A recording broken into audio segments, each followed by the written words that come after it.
And last month I exploded with Mandy. I listed all the incidents that were bothering me. She sobbed and confessed that her mother had been manipulating her. According to Mandy, my mother-in-law has been using her accident to manipulate her, telling her things like, if I had died in the accident, how lonely would your life be today? And what if I had another accident and died this time? You would regret not listening to me, wouldn't you?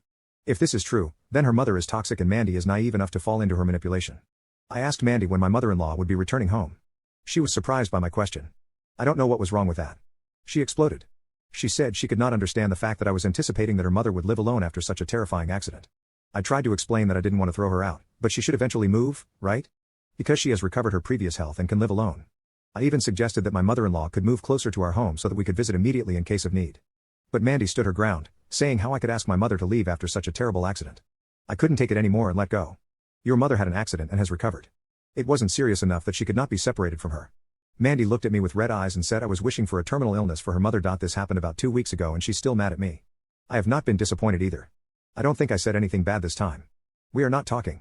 We share the bed, but we look at the walls and pretend the other does not exist. It is becoming very toxic to live in the house.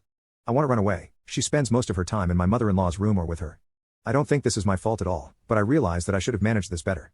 I want the best for my mother-in-law, but I certainly don't want her in the house. How do I face this problem? Update: the situation has been developing little by little in recent months. To summarize and maintain relevance, let me start from where I left off.